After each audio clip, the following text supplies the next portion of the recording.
खड़ा सामने।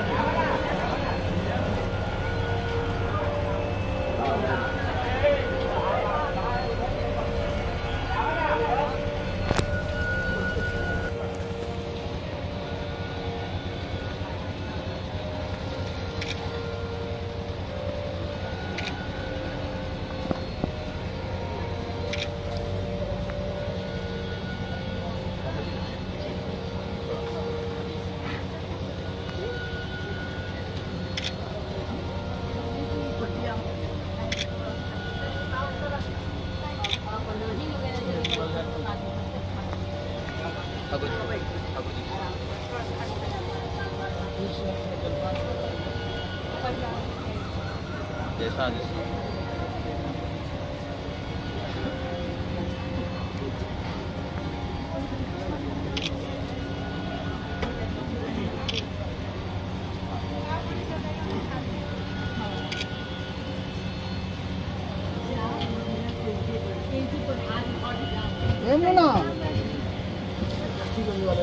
ये स्वामी हम देव में थे या आवा बड़े चाव वहाँ से लौटते थे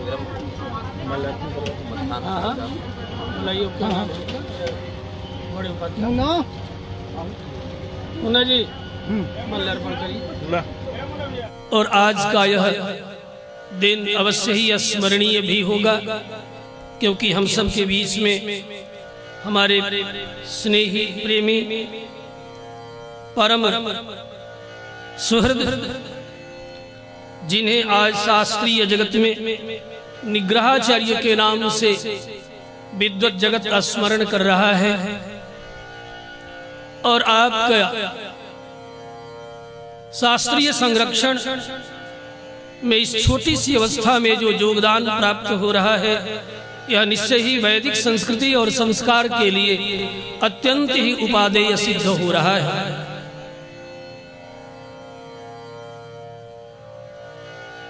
जिन्हें अनेक माध्यमों से हम सब अब तक सुन रहे थे,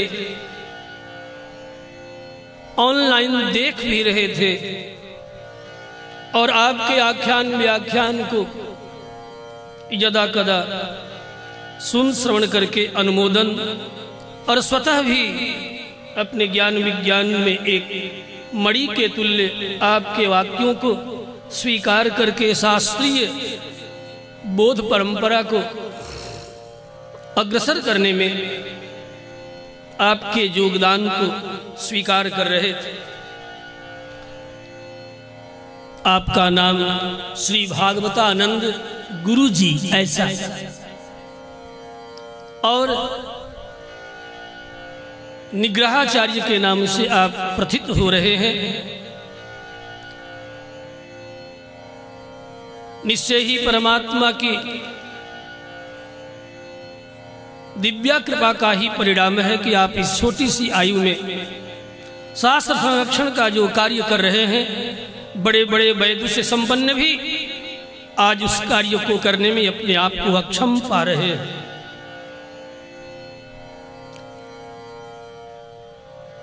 आपके इस कार्य की जितनी भी सराहना की जाए कम है, और शास्त्रीय जगत के जो प्रमाण पटु प्रमाण परायण शास्त्रीय जन है, सनातनी प्रजा है और विद्वत समाज है, आपके योगदान को बार बार स्मरण कर रहा है, भविष्य में भी करता रहेगा।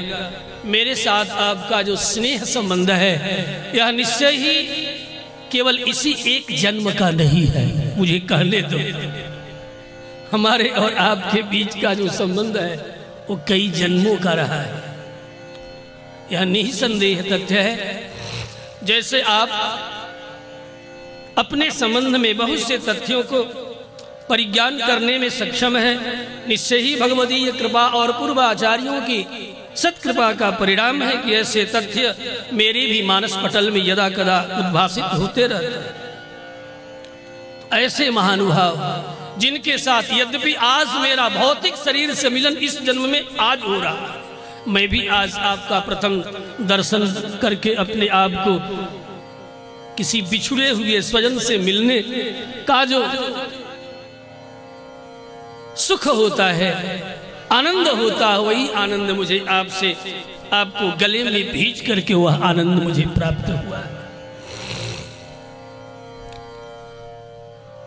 मैंने आपसे कहा भी कि मैं तो रोज ही नित्य ही कुछ न कुछ यहाँ लोगों को सुना रहा हूँ, जरा जलपान करके आप, और आज का प्रवचन विशेष रूप से आपका ही हो, यही हमारी आकांक्षा है। इसीलिए जलपान इत्यादि करके, और आप, मेरी तो आकांक्षा ये भी है, थी नहीं है, अभी भी है कि आप आए हैं तो 2-4 दिन ठहर करके जाए। हाँ, ऐसे स्वजनों से मिल करके, थोड़े में मिल करके और पुनः बिछुड़ जाने में अच्छा नहीं लगेगा। और अभी तो यहाँ के लोगों को पता भी नहीं है आप क्या हैं, कैसे हैं। आप इनकी छोटी अवस्था को देख करके इन्हें छोटा मत समझे, यद्यपि आयु में हमसे ये आधे हैं। यदि मैं 53-54 का हूं तो ये 26-27 के हैं। शरीर की भौतिक आयु पर आप दृष्टि न डालेंगे। हाँ, ये वृद्धा नाम भी वृद्धा, वृद्धों के मध्य भी ज्ञान वृद्धत्वात् आप परम वृद्ध हैं। ज्ञान का जो वार्धक्य है वही अपने यहाँ भगवान मनु कहते न हायनैर न पलितैर न वीते न बंधुभी। भगवान मनु का वचन है, यदवै किंच मनुरवदत् तद् भेषजम्, क्योंकि कहा गया यदवै किंच मनुरवदत्। भगवान मनु ने जो कुछ भी मानव मात्र के सुख समृद्धि के लिए, आत्मीय उन्नति के लिए जो कुछ भी कहा है, तद्वै भेषजम्, वही औषधि के रूप में है। उस भगवान मनु ने कहा न हायनै ही, बहुत उम्र बिता लेने से कोई बहुत बड़ा नहीं हो जाता, न हायनैर न पलितै ही, बाल पक जाने से भी नहीं। बाल तो आज के बच्चों का भी पका हुआ जन्म हो रहा है, तो क्या हुआ? न वित्ते, न बहुत धनवान होकर के भी कोई बहुत बड़ा नहीं होता। कहाँ? वृद्धों की सभा में, ज्ञानियों की सभा में, सभ्यों की सभा में। सभ्यों की सभा में व्यक्ति केवल उम्र बिता लेने से बड़ा नहीं होता, बाल पका लेने से भी। कितने बसंत हमारे व्यतीत हो गए, मेरे तो बाल ये वही खिचड़ी से काले से उजले नहीं हुए, लोग प्रायः कहा करते हैं। लेकिन विज्ञों की सभा में बाल पकना भी ये वार्धक्य का, ये बड़प्पन का लक्षण नहीं है।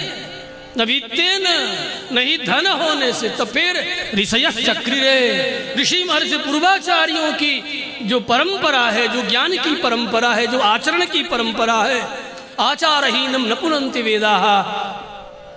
वेद भी आज्ञा करते हैं कि आचारहीनम, जो आचार से रहित है, जो व्यवहार आचार से रहित है, न पुनन्ति वेदाः, उसे वेद भी पवित्र नहीं करते।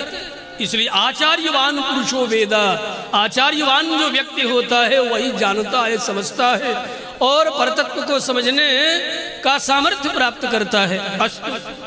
ऋषयश्चक्रिरे योनुचान स नो महान। ऋषियों की परंपरा का अनुसरण करने वाले जो लोग होते हैं, वह 5 वर्ष का बालक भी, सनक सनंदन सनातन सनत कुमार, कहाँ कभी वार्धक्य की आकांक्षा उन्होंने की कि मेरे बाल पक जाएं तो दुनिया में हमारा सम्मान होगा। उन्होंने कभी ऐसी आकांक्षा नहीं की। सदा देखत बालक बहुकालीना। किसी के इस भौतिक शरीर को देख करके ये नहीं समझ बैठना चाहिए हम सबको, अरे ये तो अभी 5 वर्ष का बालक है, अरे ये तो अभी प्रौढ़ नहीं, अभी तो ये जुआ है, तरुण है, शिशु है इत्यादि कह करके उसकी अवस्था को देख करके हम सभ्यों की सभा में अवस्था की प्रधानता नहीं है बंधुओं, ज्ञान की प्रधानता है, आचार्य की प्रधानता है।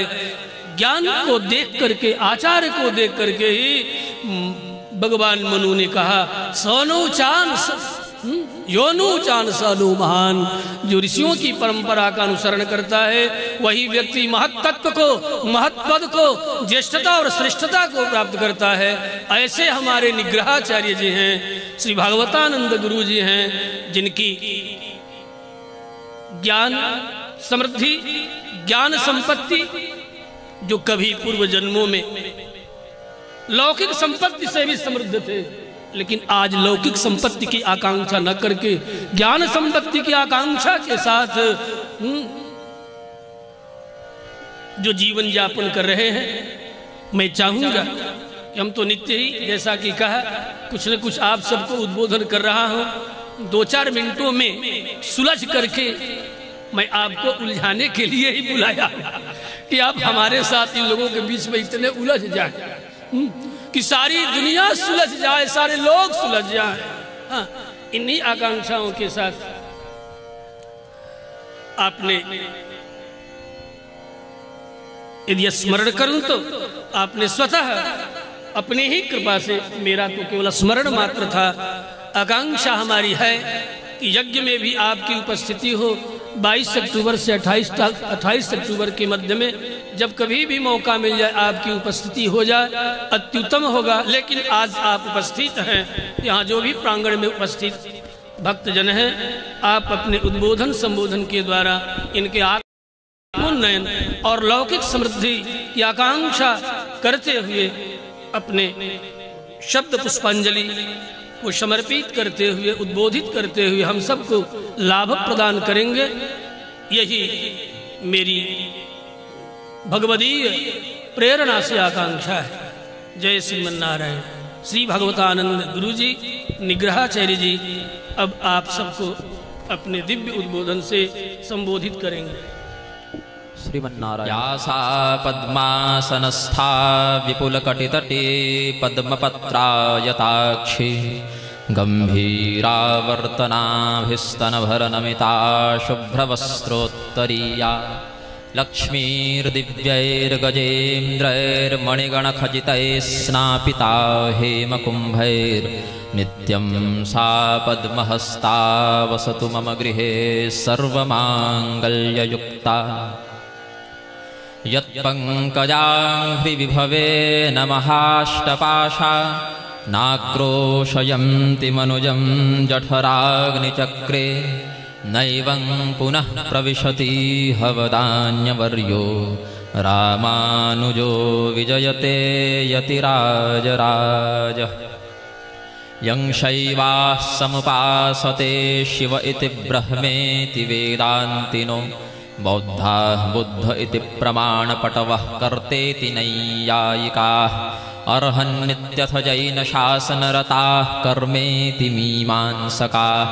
सोऽयं नो विदधातु वाञ्छितफलं त्रैलोक्यनाथो हरिः।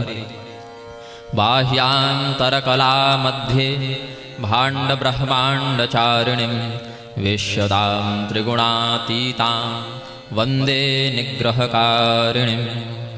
तव तत्त्वं न जानामि कीदृशोऽसि महेश्वर, यादृशोऽसि महादेव तादृशाय नमो नमः। यन्मण्डलं व्याधिविनाशदक्षं यदृग्यजुः सामसु सम्प्रगीतं प्रकाशितं येन च भूर्भुवः स्वः पुनातु मां तत्सवितुर्वरेण्यं। प्रेम से बोलिए आनंद कंद भगवान की, श्री लक्ष्मीनारायण भगवान की। भगवान नाम संकीर्तन करें। श्री कृष्ण गोविंद हरे मुरारे, हे नाथ नारायण वासुदेव। श्री कृष्ण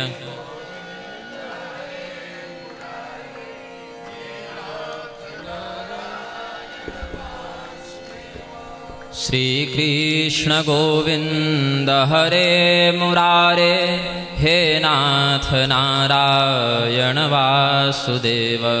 श्री कृष्ण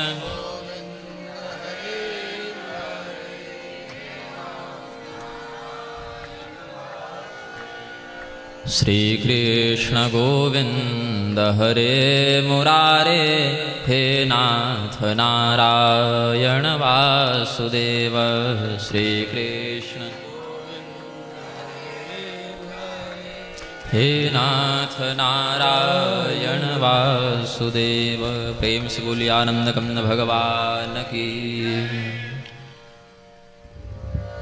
श्री व्यासपीठ पर समुपस्थित आदरणीय स्वामी जी, समस्त प्रबुद्ध संतजन श्रोताजन के समक्ष यथा योग्याभिवादन निवेदित करते हुए हम स्वल्प शब्दों में अपने व्याख्यान का उपक्रम करेंगे।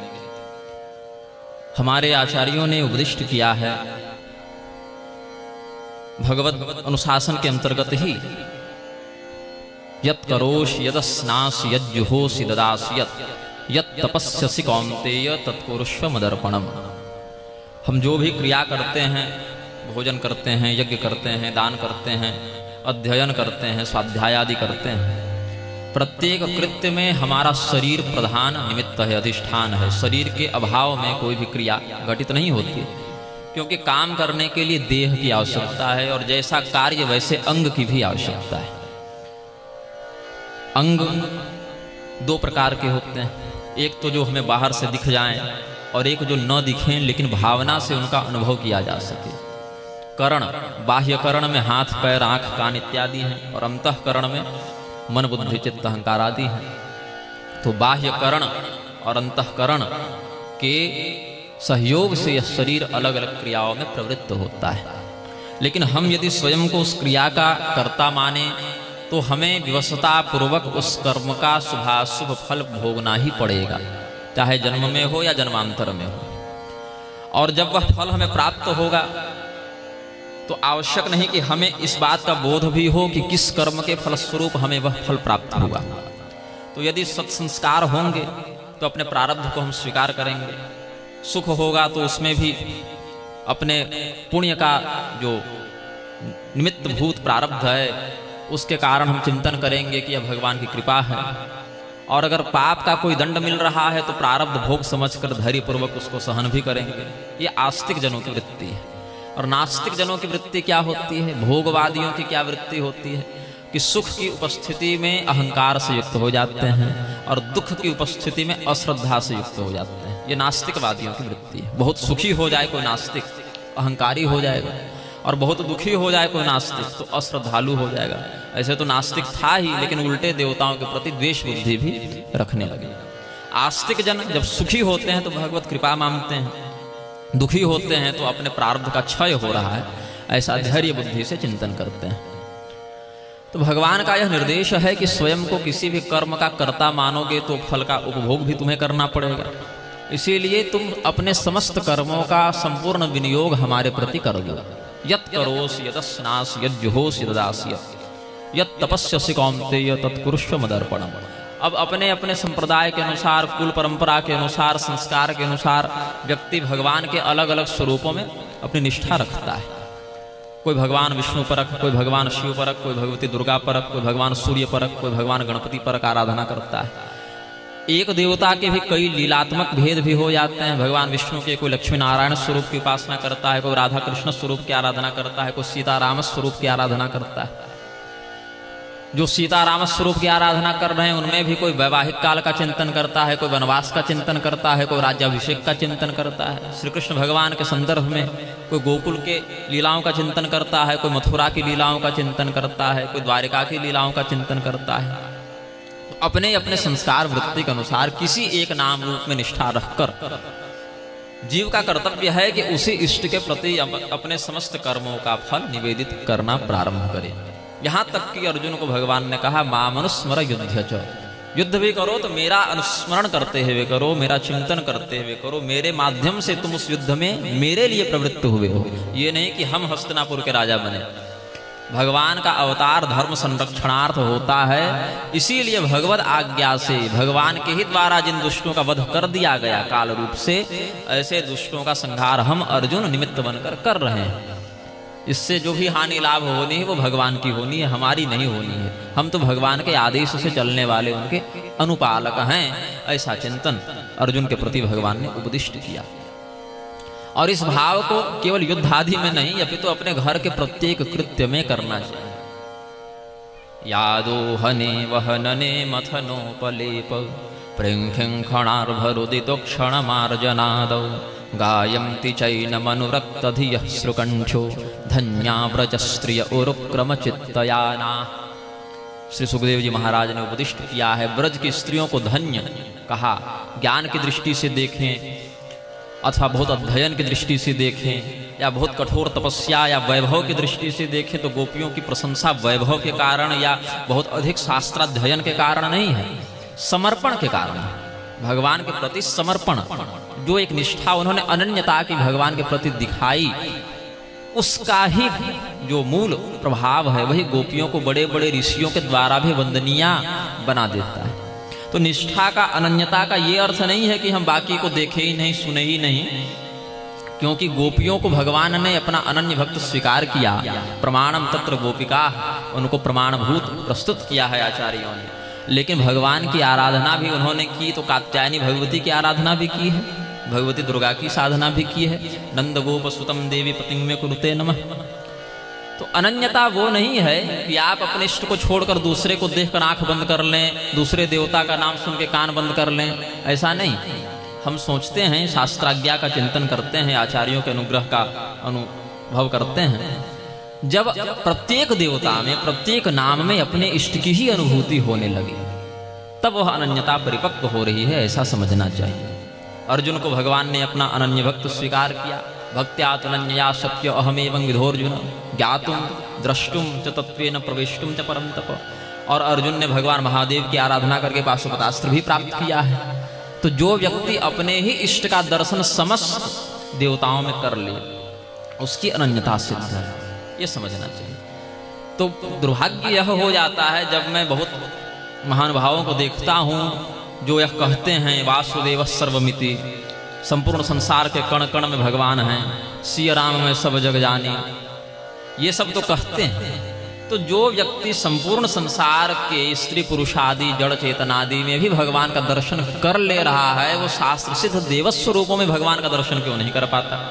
नहीं, शिव जी हैं पूजा नहीं करनी, दुर्गा जी हैं पूजा नहीं करनी, आपको तो एक एक स्त्री पुरुष में भगवान का दर्शन हो रहा है, तो भगवत रूपों में भी दर्शन होना चाहिए। अगर ये होने लग जाए तो अनन्यता पुष्ट हो रही है, परिपक्व हो रही है, यह सोचना चाहिए। बाणासुर के साथ भगवान श्री कृष्ण का जब युद्ध हुआ, तो वहां पर अंत में जब विष्णु पुराण आदि का अनुशीलन करें, हरिवंश इत्यादि का अनुशीलन करें, शिव पुराण आदि का अनुशीलन करें, तो वहां पर अंततः यही सिद्ध हुआ कि हरिहर में अभेद है। भगवान नारायण, भगवान कृष्ण, भगवान महादेव दोनों एक ही तत्व हैं।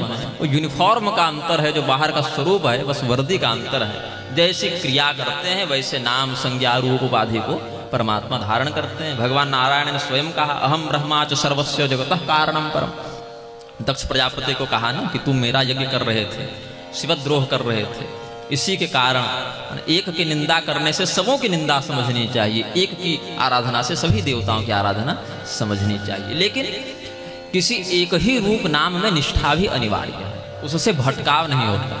ये नहीं कि 10 दिन राम राम किए, काम नहीं बना तो कृष्ण कृष्ण करने लगे, फिर काम नहीं बना तो हरि हरि करने लगे। नहीं, निष्ठा होनी चाहिए, क्योंकि काम उन्हीं को करना है, तत्व वही है। आप उस अक्रूर जी ने विष्णु पुराण में कहा कि प्रभु ये विष्णु, कृष्ण, हरि, केशव, माधव, दामोदर, ये सब नाम के अंदर आप बंधे नहीं हैं। ये तो जिस भक्त ने जिस लीला में आपका जैसा अनुभव किया वैसा आपको पुकारा।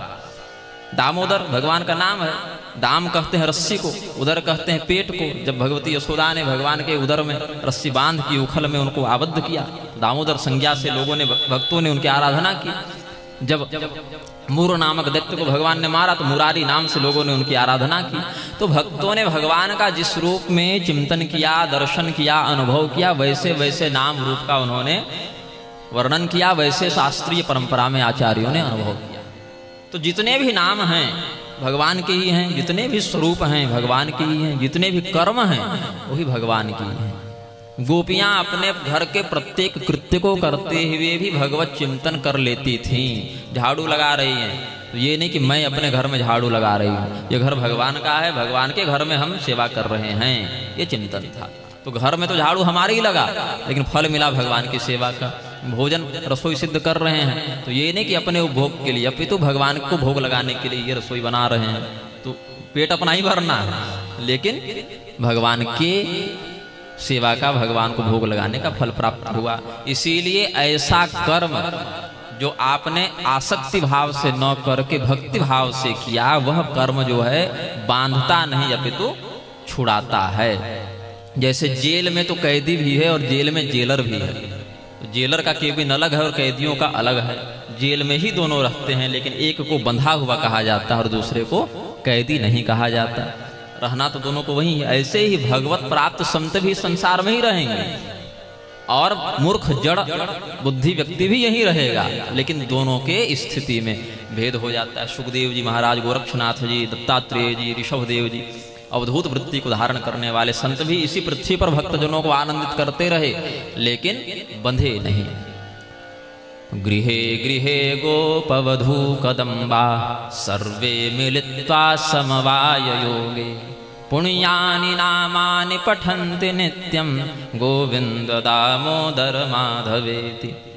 गोविंद कब पड़ा भगवान का नाम? जब गोवर्धन धारण किया, गौओं की रक्षा की, कामधेनु के दुग्ध से उनका महाभिषेक हुआ, गोविंद नाम वहाँ पर स्थित हुआ भगवान का। दामोदर हमने बता ही दिया, उखल जब बांधा गया। माधव भगवती लक्ष्मी के साथ जब उनका मंगल परिणय होता है, ततश्चाविर्भूत साक्षात श्री रमा भगवत परा रंजयंती दिशः कांत्या विद्युत सौदामणि यथा। जब भगवती लक्ष्मी का प्राकट्य हुआ, भगवती लक्ष्मी ने देखा कि संपूर्ण संसार हमें प्राप्त करने की लालसा रखता है, लेकिन जो लक्ष्मी के पीछे भागता, लक्ष्मी उसके पीछे नहीं भागती। लक्ष्मी उनके पीछे भागती हैं जो लक्ष्मी के प्रति अनासक्त भाव रखते हैं। इसीलिए सर्वगुण संपन्न भगवान नारायण का उन्होंने वर्णन किया। यद्यपि भगवान कोई आसक्ति भाव से लक्ष्मी के प्रति देख नहीं रहे थे, और जब भगवान ने देखा कि मैं इनकी ओर देख भी नहीं रहा, फिर भी इतना अद्भुत समर्पण प्रेम, तो भगवान ने अपने हृदय में उनको नित्य स्थान दिया।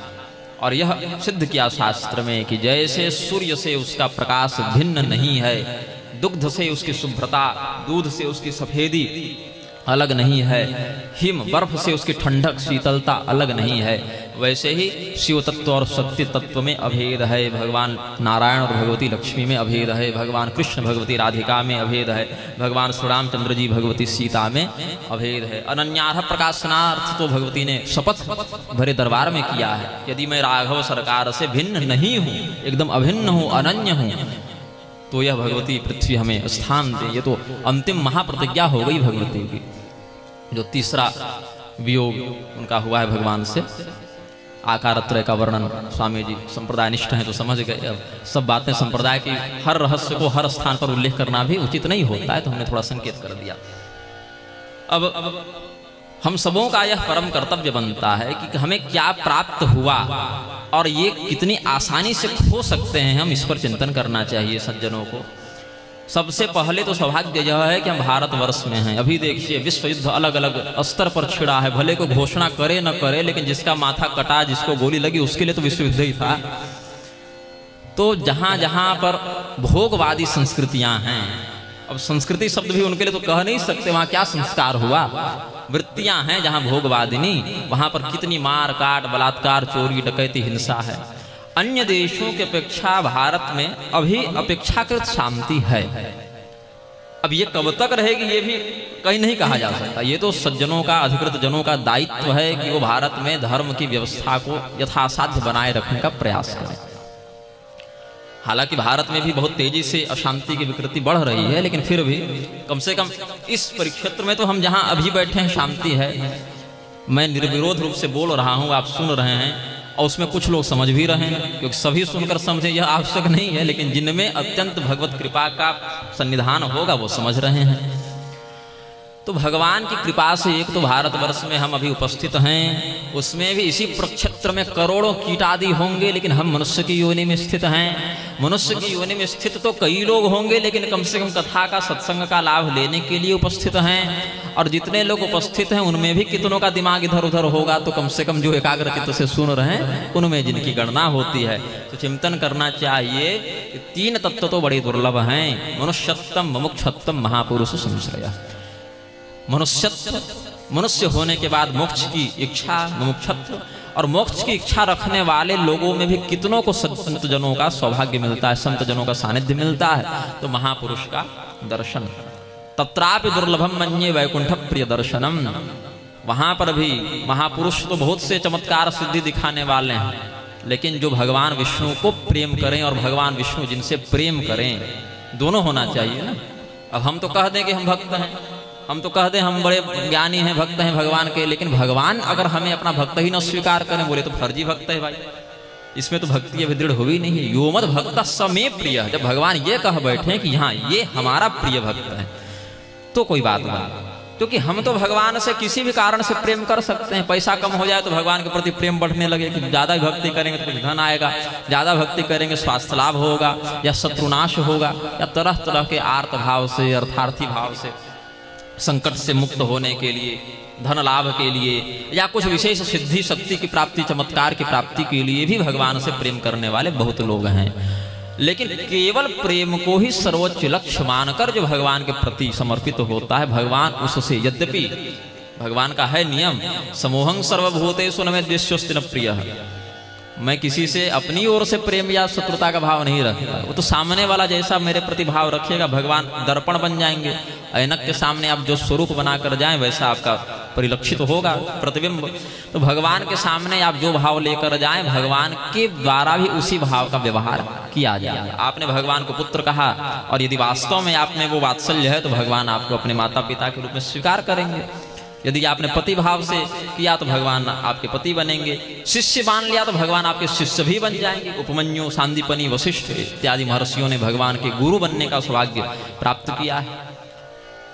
तो भगवान तो अपनी ओर से किसी से प्रेम शत्रुता का व्यवहार नहीं रखते, लेकिन अगर सामने वाला प्रेम को सर्वोच्च लक्ष्य बनाकर समर्पित हो जाए तो भगवान कहते हैं यो मद भक्त स मे प्रिय, ऐसा भक्त तो हमारा प्रिय हो जाता है। तो भगवान से प्रेम करना बड़ी बात नहीं, बड़ी बात तब हम समझते हैं जब भगवान आपकी भक्ति पर रीझ कर आपसे प्रेम कर बैठे और एक बार वो स्थिति बन जाए तो जिस भाव से आपने आराधना की है उसी भाव का माध्यम बनाकर आपका उद्धार अत्यंत सरल हो जाएगा।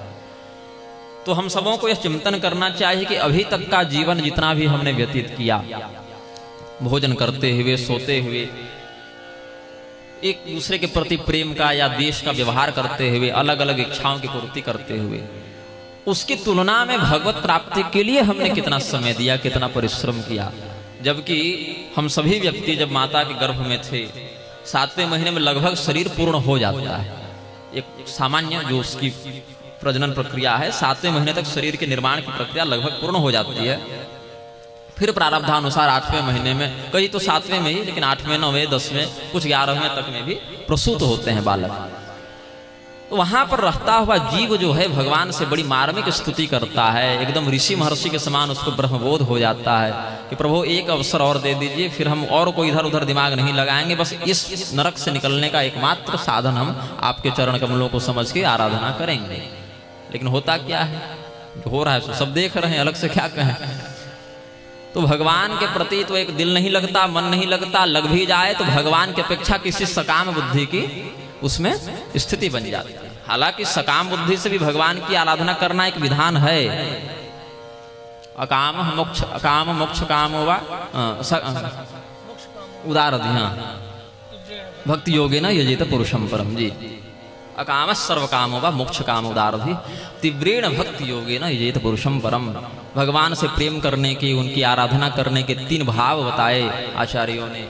या तो कुछ मत मांगो, या तो फिर सब कुछ मांग लो, या केवल मोक्ष मांग लो, तीनों माध्यमों से। लेकिन इसमें भी होता क्या है, सबसे पहला जो स्तर है वो सर्वकाम स्तर है। व्यक्ति सब चाहता है।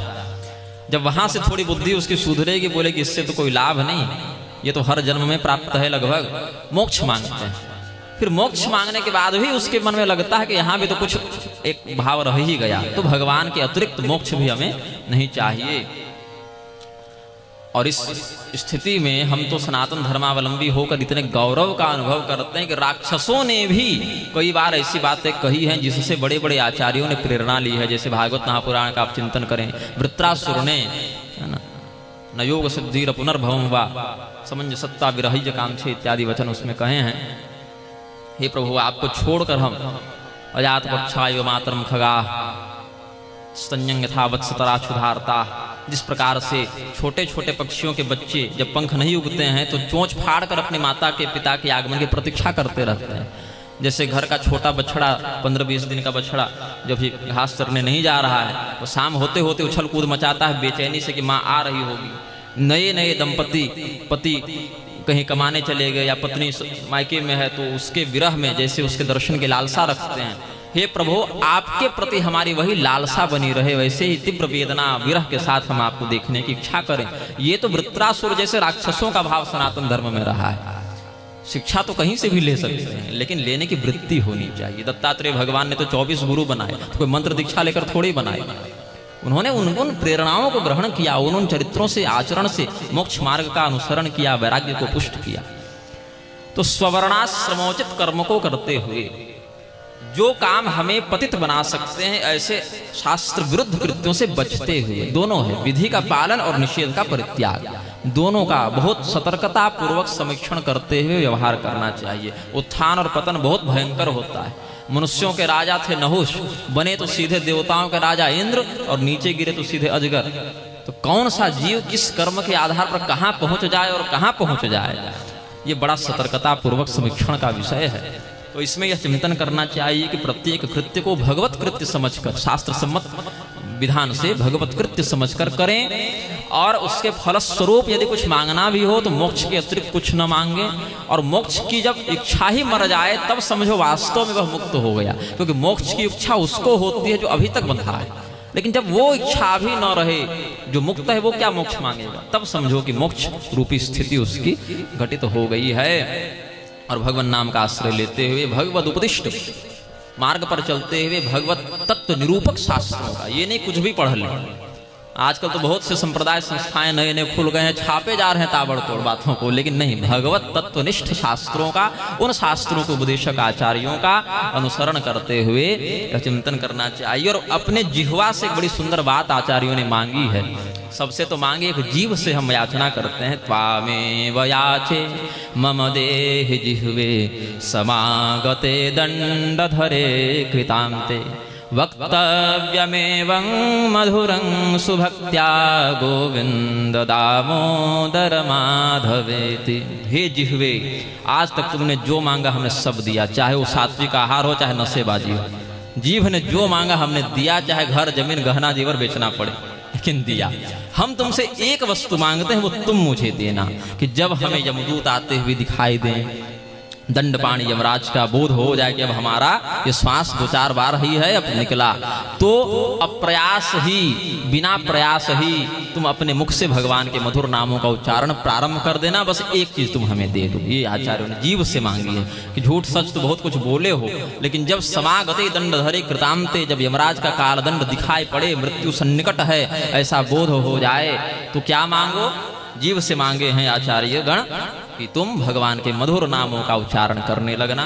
इसी वक्तव्य के साथ हम अपने, इसी कथन के साथ अपने वक्तव्य को हम पूर्ण करते हैं। भगवान नाम संकीर्तन करें। श्री कृष्ण गोविंद हरे मुरारे, हे नाथ नारायण वासुदेव।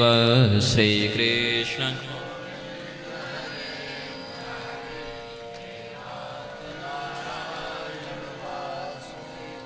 श्री कृष्ण गोविंद हरे मुरारे, हे नाथ नारायण वासुदेव।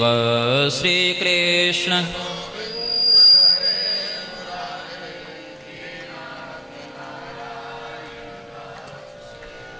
श्री कृष्ण गोविंद हरे मुरारे, हे नाथ नारायण वासुदेव। श्री कृष्ण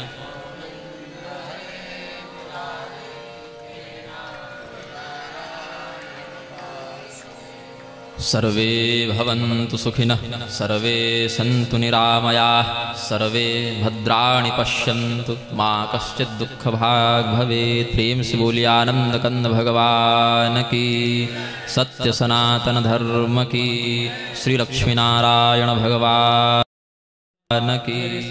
अत्यंत सुहृदय और मुझे हृदय से, अपना अंतर हृदय से, मेरे अपने, इससे अधिक मैं क्या कहूं। निग्रहकारिणी शक्ति को कल शाम को, अभी सवेरे में सुना रहा था, हमने कहा कि देखो हमारे निग्रहाचार्य जी आ रहे हैं और उनकी सेना पहले आ गई है, आपकी सेना यहाँ पहले आ गई थी। हमने सवेरे इन लोगों से कहा, और अब पता नहीं किस भगवती की आप आराधना करते हो हैं कि नहीं, लेकिन मैं सुना देता हूँ लोगों के बीच में। मैं कल संध्या काल में ध्यान कर रहा था, और जब ध्यान कर रहा था तो देखा कि काले काले रंग की घघरा पहनी हुई इतनी बड़ी नथिया, बड़ी बड़ी कर्ण पर्यंत आंखें, घुघराले बाल, और जो है छाती पर वस्त्र है और एक ओढ़नी ओढ़ी हुई, और ये जैसे आप ओढ़े ऐसे ही ओढ़ी हुई, काला वस्त्र है। उसी यज्ञशाला के पास आकर के आगे आगे वो चल रही है, पीछे पीछे आप चल रहे हैं, और उसके पीछे देख रहे हैं कि दाढ़ी वाला साध, लेकिन एको के हाथ में माला नहीं है, सबके हाथ में भाला, बर्छी, कटार, तलवार। तो हमने सवेरे कहा आरती में कि देखो भैया निग्रहाचार्य जी आ रहे हैं, पूर्व जन्मों के वो राजा है, इस जन्म में भले भौतिक दृष्टि से जो है सो है, लेकिन पूर्व जन्मों के राजा है। विक्रमादित्य की परंपरा के ये पूर्व जन्मों में राजा रह चुके हैं, और आज समन ही कह रहे हैं। इनको भी स्वीकार करना पड़ेगा कि हाँ ये बात सच है। कह दीजिए कि हाँ सत्य है स्वामी जी, सच है, ये रहस्य रहने दीजिए। लेकिन हम क्या करें, और देवी जो है मुस्कुराती हुई मेरी ओर आ रही है, और हाथ में वो डंडा भी लिए, देखो छड़िया लिया, वैसे जा रही है, आगे आगे वही जा रही है। तो हमने कहा कि देखो भैया सेना उनकी आ चुकी है, अब लिखे है कि संभव है कि आऊँगा, लेकिन हमने यहाँ कहा कि संभव नहीं है, निश्चित रूप से आएंगे।